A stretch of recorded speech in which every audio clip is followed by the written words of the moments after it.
हा बघा, आजचा मोटिवेशनल कोट कोणती लँग्वेज आहे? संस्कृत. मा भूरात्म प्रशंसक म्हणजे काय? अपना प्रशंसक मत बन. सरळ बोललेलं अपना प्रशंसक मत बन म्हणजे सपोज आता जर एखादं तुम्ही चांगलं काम केलं, ठीक आहे, समजा तुम्हाला चांगलं काम केलं, तुम्ही अवॉर्ड भेटला, तुमचं नाव झालं, लगेच स्वतःची स्तुती हे ते असं तसं. एक गोष्ट सांगतो तुम्हाला, स्वामी विवेकानंद माहिती तुम्हाला, ठीक आहे, एक मुलगी आली त्यांच्याकडं, ती विणा वाजवत होते. काय वाजवत होते? विणा. एक मुलगी आली त्यांच्याकडे आणि त्यांना म्हटलं की तुम्ही खूप छान विणा वाजवता, ठीक आहे. त्यांनी काय केलं माहिती का? विणा तोडून टाकला डायरेक्ट. म्हणजे त्यांचं म्हणणं काय, जर स्वतः आपण एखाद्या गोष्टीत आपली प्रशंसा करत असेल तर आपली प्रोग्रेस तिथं स्टॉप होऊन जाते. आपण नवीन विचार करू शकत नाही, ठीक आहे. प्रशंसक म्हणजे दुसरी गोष्ट, आपला प्रशंसक मत बन म्हणजे याचा अर्थ काय? तुम्हाला ओव्हर कॉन्फिडन्स येऊन जातो त्या गोष्टीचा. कशाचा? स्वतःची स्तुती. Over confidence, over confidence, over confidence. Over confidence मध्ये काय होतं मग? तुम्हाला नवीन नवीन ऑप्शन, नवीन नवीन पर्याय दिसत नाही. तुमची प्रोग्रेस एकाच वेनं चालते. कोणत्या वेनं? जिकडे स्तुती झाली तिकडे, ठीक आहे. स्वतःचे नाहीच म्हणायचं. आपण चांगले काम केलं ना कोणतं तरी काय म्हणायचं? नाही, अजून मला याच्यात काही ना काही अजून ग्रोथ पाहिजे, अजून ग्रोथ पाहिजे, ठीक आहे. समजलं? आपली एक्सरसाइज कोणती झालेली आहे? Practice set 1. आम्हाला एकदा प्रॉब्लेम सेट बघून घेऊ आपण काय काय. हे झालेलं आहे, लक्षात राहू द्यायचे. आता हे जे क्वेश्चन आहे ना प्रॉब्लेम सेट, हे तुम्हाला शॉर्ट व्हिडिओ टाकून देतो मी युट्यूबवरती, ठीक आहे. त्याच्यात वेळ नाही घालवत. 5. हा जो क्वेश्चन आहे, compare the following table to draw the graph, हा आपलं होऊन जाईल 2-3 दिवसामध्ये. हे ग्राफचे इक्वेशन आहे, ठीक आहे. बघून घ्या. जवळपास आपण प्रॉब्लेम सेट आपला डायरेक्ट कव्हर करून देत असतो ऑलरेडी त्याच्यामध्ये. 2 नंबरचं आहे हे आपला प्रॅक्टिस सेट झालं की होऊन जाईल. त्याच्यानंतर ग्राफिकली होऊन जाईल. डिटर्मिनंट सॉल्व्ह करू शकता तुम्ही. होमवर्क आहे तुम्हाला, ज्यांनी सॉल्व्ह केलेले नसेल त्यांनी, ज्यांनी सॉल्व्ह केलेले असेल त्यांच्यासाठी होमवर्क घ्या, ठीक आहे. आता आपण घेऊ हा क्रॅमर्स रूलचे क्वेश्चन, ठीक आहे. कळालं? आता क्रॅमर्स रूलचा क्वेश्चन घ्यायचा आहे आपल्याला. तर पहिला क्वेश्चन बघा, तुम्हाला सॉल्व्ह करता येईल, ठीक आहे. बघा, 6x - 3y. बसून घ्या पटकन. 6x - 3y. इकडे लक्ष द्या एकदा. बघा, जे इझी आहे ते घेत नाही मी. याला काय करायचं? सिंपल क्रॅमर्स रूल माहिती तुम्हाला. 6x - 3y = -10, इक्वेशन नंबर 1, ठीक आहे. आणि दुसरं काय? 3x + 5y, 8 तिकडे गेल्यानंतर plus equation number 2, equation number 1. 2 equation वापरल्यावर डी डायरेक्ट घेऊ शकता तुम्ही. काय? 6 3 - 3 5. बाकी तुम्हाला प्रोसिजर माहित आहे, ठीक आहे. हा क्वेश्चन होमवर्कला, हा पण क्वेश्चन होमवर्कला राहील. बघा, 4m - 2n = -4. 4m + 3n = 16. Simple question आहे म्हणून घेऊन नाही राहिलो. डी = काय? 4 4 -2 3, 3 × 4 12, -4 × 2 -8, 12 + 8 किती? 20, ठीक आहे. प्रॅक्टिस सेट 1.3 बघून घ्या हे क्वेश्चन सॉल्व्ह करण्याच्या अगोदर, म्हणजे हे सॉल्व्ह करायला इझी जाते. वेळ घालवायचा नाही. आणि दुसरी गोष्ट, वेळ घालवला, आता मी शिकवू शकतो तुम्हाला, पण माझं म्हणणं काय, तुम्हाला जमले पाहिजे, क्वेश्चन तुम्हाला आले पाहिजे, ठीक आहे. त्याच्यानंतर आपण 2 क्वेश्चन घेऊ आज. हा तिसरा घ्यायचा का?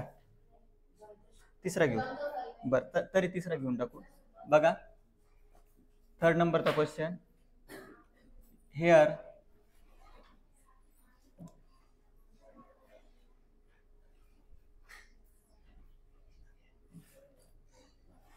3x - 2y = 5/2.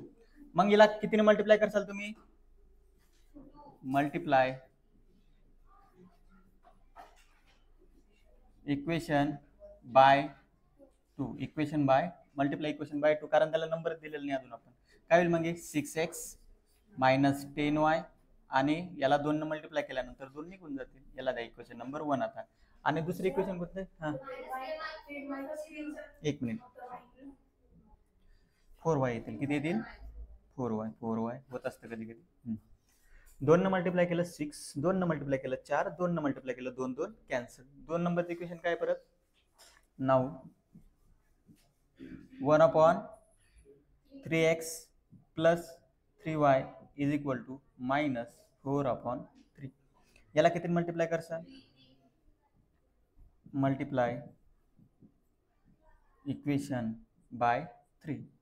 3 जर मल्टिप्लाय केलं तर 3 3 कॅन्सल उरेल x, 3 गुणिला 3 9 आणि 3 3 कॅन्सल उरेल -4. ठीक आहे. आता क्रॅमर्स रूल वापरू शकता तुम्ही from 1 and 2 from equation. Cramer's रूलनं सोडवायचे सांगितले तुम्हाला सगळे एक्झाम्पल. ठीक आहे. From equation 1 and equation 2. Equation 1 आणि इक्वेशन 2 वरून पहिलं काय येईल? डी. काय येईल डी सांगा. 1 आणि 2 नंबर इक्वेशन चालू आपलं कोणतं? बघा हे इक्वेशन घेते आपण, हे तयार केलं आपण एक आणि हे एक तयार केलं.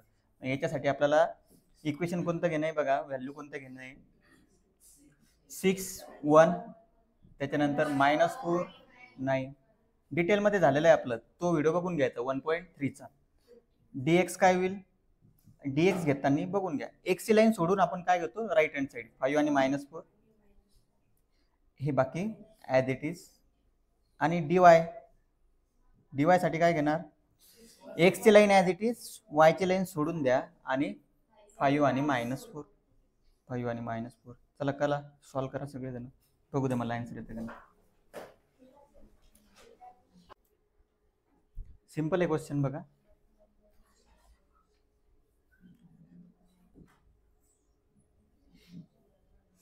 Nine into 6 6 into 9 minus 1 into -4 6 into 9 54 minus of -4 म्हणजे किती आले 58 बरोबर आहे.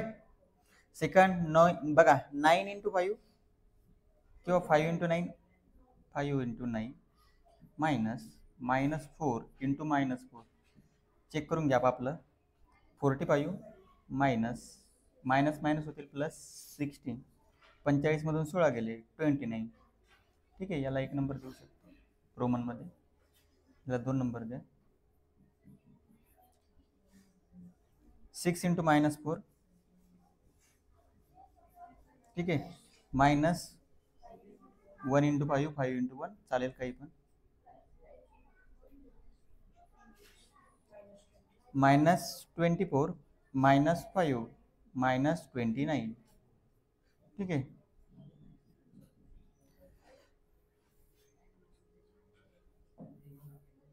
आता by using Cramer's rule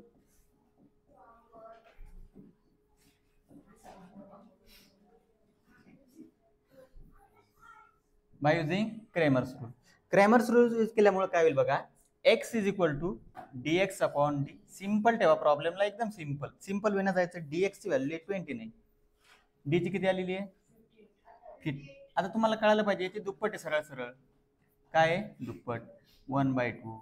y ची किंमत किती आलेली आहे म्हणजे किती येईल dy -29. एकदा लिहू आपण ते dy अपॉन डी -29 अपॉन 58. याचे आन्सर तेच -1/2. मग x आणि y च्या किंमत किती आल्या 1/2 आणि -1/2 आर द सोल्युशन्स किंवा is the solution of the equation. सोपं आहे रे. हा ठीक आहे. ज्यांचं झालंय ना तो हा क्वेश्चन सोडवा पुढचा थोडं. 7x + 3y = 15 12x - 12y बघा थोडा चेंज आहे. 12y अगोदर आहे एवढं लक्षात ठेवायचं फक्त. 12y अगोदर आहे 12y नंतर जाईल 5x इकडून येईल. ठीक आहे. ट्राय करा नंतर सांगतो मी तुम्हाला. हा बघा कधी कधी क्वेश्चन चेक करताना थोडा सांभाळायचं बघा त्याला बरोबर की थोडाफार चेंज दिसतो तुम्हाला इथं. ठीक आहे. काय चेंज आहे हे जे 12 आहे ना ते अगोदर लिहिलेले आहे. थोडा तिथं फक्त केअरफुली बघायचं त्याला. 4 नंबरचा क्वेश्चन बघा या प्रॉब्लेम सेट मधले कोणते क्वेश्चन तुम्हाला होमवर्कला आहे आणि कोणते मी घेते ते लक्षात ठेवायचं. पहिलं होमवर्कला दिलं, दुसरं घेतलं, सॉरी पहिले 2 होमवर्कला आहे, तिसरं घेतलं, चौथं घेतलं, पाचवं घेणार आहे आपण. 7x here 7x plus 3y is equal to 15. याला इक्वेशन नंबर 1 द्या. आणि त्याच्यानंतर 12y minus 5x is equal to किती आहे 39. ठीक आहे, याला इक्वेशन नंबर 1 मिनिट. ठीक आहे, बघा आता समोर बोलून तुला सोडवा लागेल, इकडे लक्ष दे.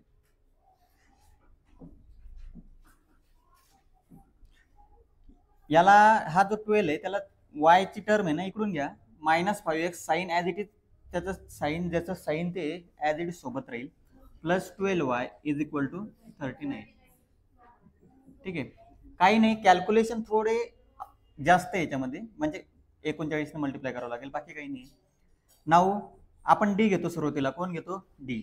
आता डी घेताना बघा बरोबर एक्स सोबत एक्स आहे, वाय सोबत वाय आहे, बस क्रॅमर्स रूल मध्ये ते चेक करायचं, एक्स सोबत एक्स आहे का, वाय सोबत वाय आहे का. मग डायरेक्ट घ्या 7 मायनस 7 आणि हे -5, वाय वाय 3 आणि 12.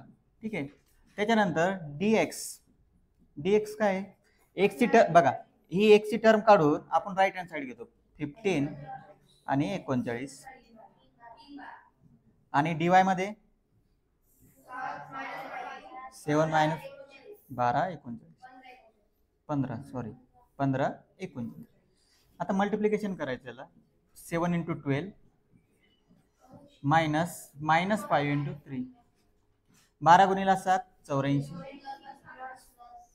मायनस आणि आतलं मायनस म्हणजे मायनस आत गेल्यानंतर काय होईल प्लस, 84 प्लस 15 किती 99. इकडे 15 गुणिला 12 मायनस 39 × 3, फक्त थोडं कॅल्क्युलेशन आहे, बाकी काही नाही. 180 आणि किती येईल 63. हा, त्याच्यानंतर 7 × 39 मायनस मायनस आहे का 5 -5, हा किती येईल 273, मायनस आणि मायनस असं लिहा म्हणजे चुकणार नाही तुमचं. मायनस मायनस प्लस होतील, 273 प्लस 75 किती 348. ठीक आहे, बघा आपल्याकडे 3 व्हॅल्यू झालेले आहे, पहिली ही आलेली आहे, त्याच्यानंतर ही आली आणि तिसरी ही आली. ठीक आहे, आता या 3 व्हॅल्यू वरून आपण क्रेमर्स रूल वापरायचा आहे. कसा? By using Cramer's rule. By using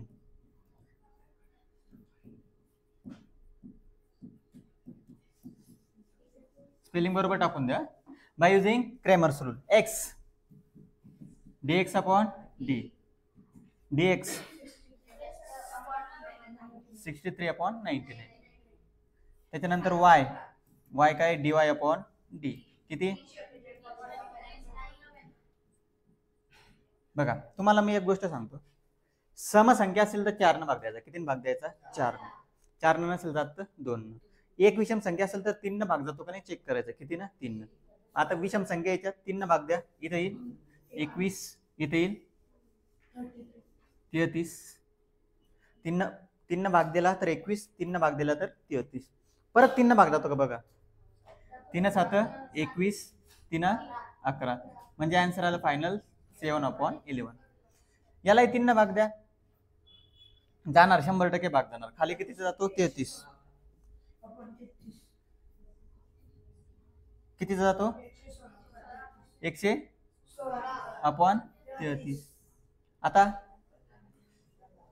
जातो का समोर भाग, बघा ना, एक समोर भाग जाणार नाही. 116 आणि 33. आता तुम्हाला काय म्हटलं मी, विषम संख्या असली की 3 ने भाग द्यायचा, कारण सगळ्यात बेस फॅक्टर 3 असतो विषम संख्येचा. सगळ्यात बेस किती असतो 3, आणि सगळ्यात बेस फॅक्टर समसंख्येचा किती असतो 2, पण 4 त्याच्यापेक्षा थोडा मोठा असतो. म्हणून आपण सुरुवातीला 4 ने चेक करतो समसंख्या असेल तर, नाही तर 2 ने तर जाणारच 100%. प्रत्येक समसंख्येला किती भाग जातो 2 ने.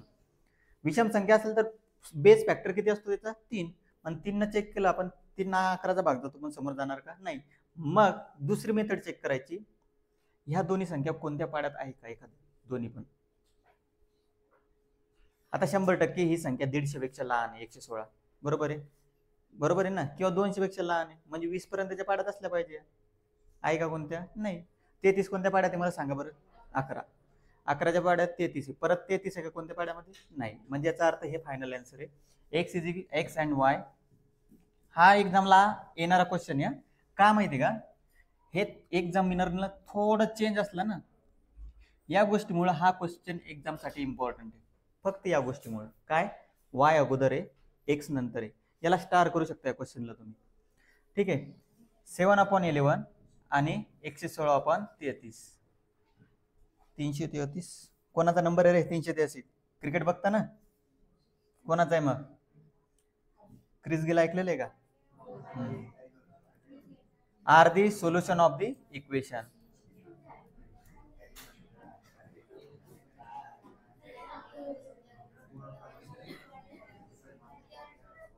ठीक आहे, कळालं? समजला क्वेश्चन? हा लिहा, काही प्रॉब्लेम नाही. इकडे बघा, बोलू नका रे. अजून वेळ नाही झाला, थांब.